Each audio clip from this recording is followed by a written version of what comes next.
जय शनिदेव। प्रिय दर्शकों, मैं राजेश जोशी आपका ज्योतिष जागृति केवल सत्य में फिर से स्वागत करता हूं और अपनी इस शिक्षा देने की श्रृंखला को आगे बढ़ाता हुआ आज हम बात करते हैं धनु लगन की कुंडली की। धनु लगन का मतलब 9 नंबर पहले खाने में आ गया। 9 नंबर राशि धनु राशि मानी जाती है। इसके मालिक बृहस्पति देव माने जाते हैं। अब बृहस्पति देवता ने डिपार्टमेंट्स जो सारे बांटे हैं कुंडली में, वो अपने हिसाब से बांटे हैं। बृहस्पति देवता ने पहले घर को अपने पास रखा, यानी इसके मालिक खुद बने, और साथ में अपने पास डिपार्टमेंट रखा सुख सुविधाएं, माता, गाड़ी, वाहन, भूमि का। तो बृहस्पति देवता इस कुंडली में अति योग कारक ग्रह बने जब तक उसकी प्लेसमेंट ठीक हो। मैं हर बार दर्शकों ये बात साथ में रिपीट करता हूं ताकि इसे समझने में आपको दिक्कत ना आए, आप गलती ना करो इसको समझने में, क्योंकि प्लेसमेंट बहुत ज़्यादा मैटर करती है। अगर ग्रह की प्लेसमेंट बिगड़ जाए, वो नीच का हो जाए, वो अस्त हो जाए, वो 6, 8, 12 में चला जाए, तो कभी भी वो अच्छे फल नहीं देता। 0 डिग्री हो, 29 डिग्री हो, बलहीन हो, वो हमेशा रिजल्ट्स में कमी ज़रूर रखेगा। तो लगन का मालिक बृहस्पति बना और इस कुंडली में चौथे भाव का मालिक बृहस्पति देवता बना। बृहस्पति देवता ने शनिदेव को क्या दिया? शनिदेव को दूसरे घर का मालिक बनाया और शनिदेव को तीसरे घर का मालिक बनाया। अब अगर दूसरे घर के मालिक पर हम अष्टम टू अष्टम थ्योरी अप्लाई करेंगे तो ये लगन की एंटी पार्टी बन जाता है और इस लगन कुंडली का अति मारक ग्रह बनता है, जो कि धन कुटुंब वाणी का लॉर्ड है और छोटे भाई बहन, मेहनत, छोटी यात्राओं का लॉर्ड है। तो इसका मतलब हुआ बृहस्पति देवता ने शनिदेव को अति मारक बना दिया, क्योंकि ये देवगुरु है, ये दानवों में आता है। बृहस्पति देवता ने मंगल देव को क्या दिया? 5वें घर का मालिक मंगल बनाया और बृहस्पति देवता ने 12वें घर का मालिक मंगल देवता को बनाया। बृहस्पति देवता ने मंगल की मूल त्रिकोण राशि को कुंडली की मूल त्रिकोण में जगह दी, तो मंगल इस लगन कुंडली में अति योग कारक ग्रह बना। क्यों? क्योंकि उसकी मूल त्रिकोण राशि कुंडली की मूल त्रिकोण में आ गई, इस वजह से वो योग कारक ग्रह की गिनती में आ गया। बृहस्पति देव ने शुक्र देव को क्या दिया? रोग, ऋण, शत्रु, दुर्घटना, मुकदमा का डिपार्टमेंट बृहस्पति देवता ने शुक्र देव को दिया और लाभ का डिपार्टमेंट, बड़े भाई बहन का डिपार्टमेंट बृहस्पति देवता ने छोटी से छोटी बीमारियां भी शुक्र देवता को दे दी। तो शुक्र देवता इस लगन कुंडली में अति मारक ग्रह बने। क्यों? क्योंकि शुक्र देवता दानव गुरु हैं और ये लगन कुंडली देवगुरु की है, यानी कि चीफ मिनिस्टर जो है देवगुरु हैं, ये दानवों के डिपार्टमेंट आ गए दोनों। तो शुक्र देवता को अति मारक बना दिया बृहस्पति देवता ने। बात करते हैं बुध देवता की। बुध देवता को 7वें घर का मालिक बनाया और 10वें घर का मालिक बनाया। तो बुध देवता इस लगन कुंडली में केंद्राधिपति दोष से पीड़ित हो गए, लेकिन बृहस्पति कुछ ही घरों में केंद्राधिपति दोष से पीड़ित होंगे। कौन कौन से? तीसरा, चौथा, छठा, 8वां और 12वां। बाकी हर जगह ये अच्छा ही फल देंगे। तीसरे में क्यों? क्योंकि ये मेहनत का घर है। चौथे में क्यों? क्योंकि यहां बुध देवता नीच के हो जाते हैं। छठे में क्यों? क्योंकि ये भाव ही गलत है। 8वें में ये भी भाव गलत है। 12वां भाव भी त्रिक स्थान माना जाता है। त्रिक स्थान में बुध देवता सदैव बुरा फल देंगे। अन्यथा लगन में, 10वें घर में, 7वें में, भाग्य में, 5वें में अगर बुध देवता पड़े हों तो अपने आप में एक बहुत बड़ा राजयोग देते हैं। 10वें घर में ओन साइन के उच्च के पड़े हों तो भद्र नाम का पंचमहापुरुष राजयोग देंगे।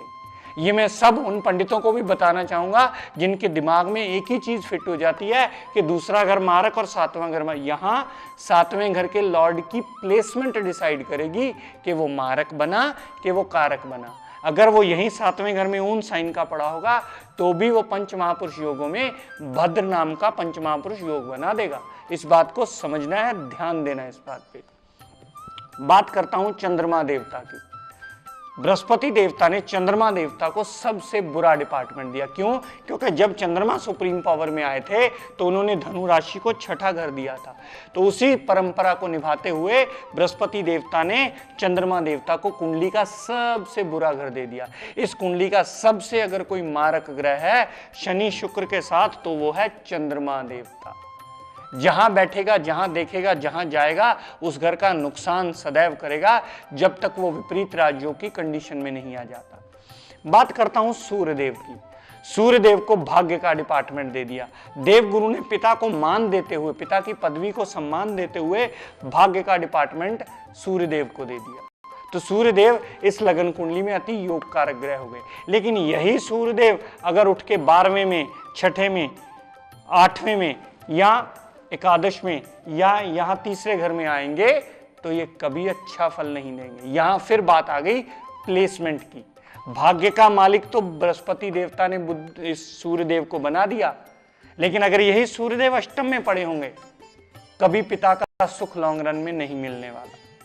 कभी भी आपका काम बिना ऑब्स्टेकल्स के नहीं होने वाला, क्योंकि भाग्य आपका साथ कभी नहीं देगा। सूर्यदेव यहां बैठे हों, एकादश घर में बैठे हों सूर्यदेव, एकादश घर में वो नीच के हो जाएंगे, सारे भाग्य का बंटाधार कर देंगे। और यहां आपको कत्तक की पूजा करवानी है। कभी त्रिकोणेश का लगन लॉर्ड पंचम और नवम का स्वामी पहन मत लेना, वो कहीं का नहीं छोड़ने वाला आपको। यही लगन लॉर्ड अगर 12वें घर में बैठा हो, व्यय की वृद्धि कर देगा, पिता से कुछ नहीं मिलने वाला, पिता के साथ प्रॉब्लम सदैव रहेंगी, धर्म को मानने की प्रॉब्लम सदैव रहेंगी। यही सूर्य देवता 6ठे में आ जाएं तो रोग, ऋण, शत्रु, दुर्घटना, मुकदमा पिता के साथ लगी ही रहेंगी, खुद के सारे कार्य डिले होंगे। ग्रह वही है, घर वही है, लेकिन ग्रह की प्लेसमेंट ने उसे अच्छा या बुरा बना दिया। जैसे इंसान के कर्म अच्छे या बुरे करने से उसकी प्रवृत्ति में अच्छा या बुरा बदलाव आ जाता है, बिल्कुल उसी तरह से सूरज की प्लेसमेंट ने कुंडली में उसे कारक भी बना दिया, मारक भी बना दिया। बुरा प्लेसमेंट में आएगा तो मारक होगा, अच्छी प्लेसमेंट में आएगा तो ये कारक गिना जाएगा। उसी तरह बात बृहस्पति देवता की करता हूं। बृहस्पति देव लगन लॉर्ड होकर के 2nd हाउस में आ जाएं तो बृहस्पति देवता कभी अच्छा फल नहीं देंगे, क्योंकि यहां वो नीच के हो गए। बृहस्पति देव यहां उच्च के भी हो जाएं इस कुंडली में, हर पंडित आपको आम बोलने वाला, कम पढ़ने वाला कह देगा बृहस्पति देवता उच्च दें जी, बल्ले बल्ले करा देंगे दशा, लेकिन वो दशा में सत्यानाश हो जाएगा इंसान का, क्योंकि ये भाव गलत है। कुंडली में सिवा ऑब्स्टेकल्स के, सिवा टेंशन के, सिवा डिप्रेशन के, सिवा एंजाइटी के, फजूल खर्चों के, धन परिवार में क्लेश से, माता की हेल्थ को प्रॉब्लम से कुछ नहीं मिलने वाला आपको। क्यों? क्योंकि ये भाव गलत है। अगर भाव गलत होता है तो वो रिजल्ट हमेशा नेगेटिव। बृहस्पति देवता 6ठे में बैठे होंगे तब भी रिजल्ट नेगेटिव होंगे, क्योंकि ये भाव गलत है।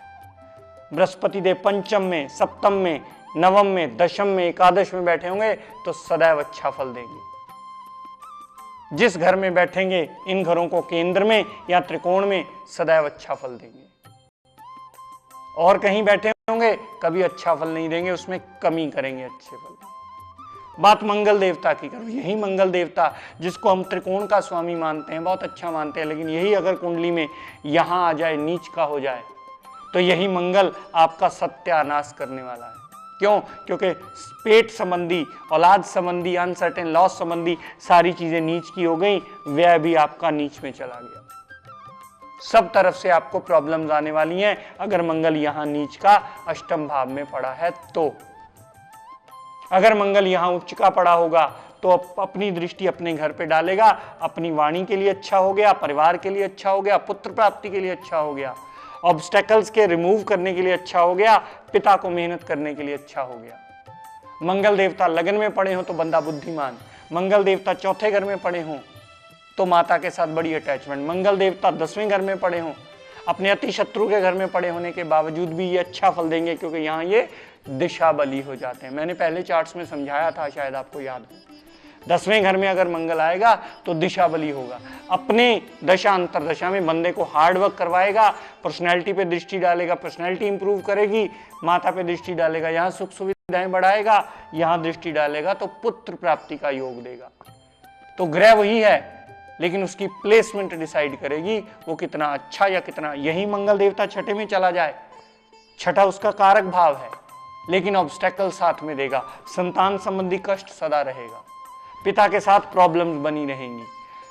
ये घर खर्च का सदा एक्टिवेट रहने वाला है। हेल्थ प्रॉब्लम यहां 8वीं दृष्टि डालेगा मंगल 6ठे भाव से, तो हेल्थ को सदा प्रॉब्लम्स रहने वाली है। बात करता हूं बुध देव की।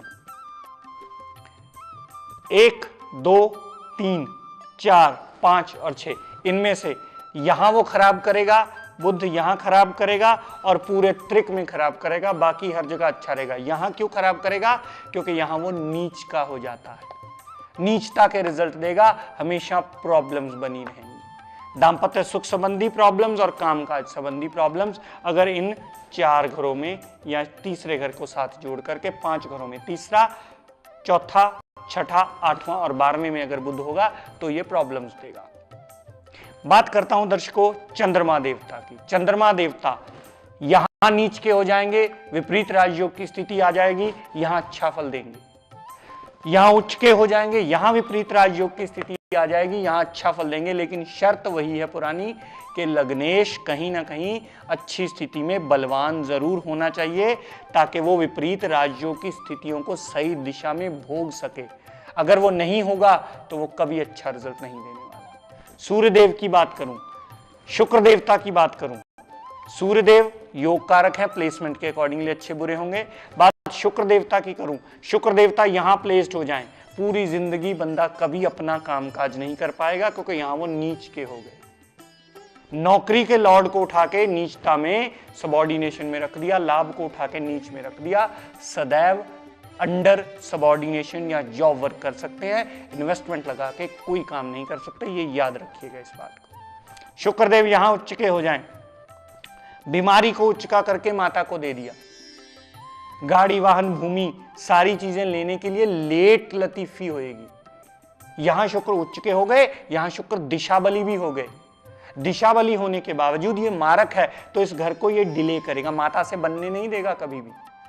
जब माता से बनेगी नहीं, ये लाभ भी उठा के माता को दिया हुआ, रोग भी उठा के माता को दिया, मतलब अपनी सारी टेंशन्स उठा के माता के सर पे रख दी। तो ये प्लेसमेंट जहां भी जाएगी, यहां शुक्र देवता अच्छे फल दे सकते हैं, अगर ये विपरीत राज्यों की कंडीशन में आए। बाकी हर जगह ये नुकसान देने वाले हैं। क्यों? क्योंकि ये अति मारक ग्रह हैं। इसी तरह शनिदेव, अगर शनिदेव औलाद के घर में नीच के हों, औलाद से संबंधी प्रॉब्लम्स बनी रहती हैं। शनिदेव यहां उच्च के हों, लाभ संबंधी भी वो प्रॉब्लम्स ही देंगे, थोड़ा सा लाभ देंगे तो साथ में प्रॉब्लम हेल्थ की जरूर देंगे, क्योंकि छोटे रोग का घर भी है ये।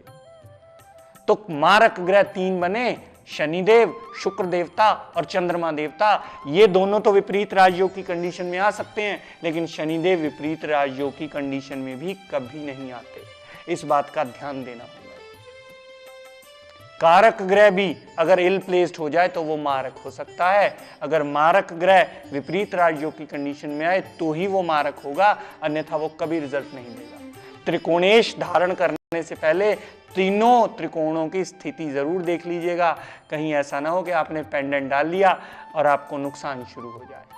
और वैसे भी ज्यादा पेंडेंट का असर होता ही नहीं, क्योंकि वो कपड़ों में आ जाता है, उस तक रेज ही नहीं पहुंचती, तो बॉडी में रेज क्या सबमिट करेगा। इस तरह से इसको एनालाइज की जाए, उसका सही ढंग सही दिशा पकड़िए, ताकि खुद को प्रॉब्लम से निकाल पाओ। जाते जाते आज का tip of the day they दूं, घर में कभी भी खट्टे फल मत लगाइएगा, खट्टे फल का पौधा मत लगाइएगा। कैसे? नींबू का पौधा लगा लिया, गलगल का पौधा लगा लिया, कुछ ऐसे पौधे लगा लिए जो खट्टा फल देते हो, अनानास का लगा लिया, ऐसे फल कभी मत लगाइएगा। क्यों? क्योंकि रिलेशन में खटास आनी शुरू हो जाती है। अक्सर कहावत कही जाती है कि दुश्मनों के दांत खट्टे कर दिए, वो नेगेटिव ऊर्जा देता है परिवार में, नेगेटिव रिजल्ट्स देता है। आप किसी के लिए कितना अच्छा करो, लेकिन परिवार आपको अच्छा नहीं समझता, क्योंकि खट्टे फल का पौधा जो है वो आपके घर में है, वो नेगेटिव एनर्जी स्प्लिट करता जाता है और आपके रिजल्ट्स में नेगेटिविटी बनी रहती है। तो हम जिसके लिए जितना मर्जी करें, लेकिन वो गुणगान नहीं करता आपका, उसका एक बहुत मेजर रीजन ये होता है कि घर में कहीं ना कहीं एक ऐसा पौधा लगा हुआ है जो खटास बांट रहा है। फूल लगाइए, कमल के, गुलाब के, जो अफोर्ड कर सको, जितने कर सको वो लगाइए। आज अपनी वाणी को यही विराम देता हुआ आप सबसे आज्ञा लेता हूं और ये प्रार्थना करता हूं कि मुझ पर, मेरे परिवार पर, आप पर, आपके परिवार पर और समस्त जीवात्मा पर शनिदेव अपनी कृपा दृष्टि, अपनी दया दृष्टि सदैव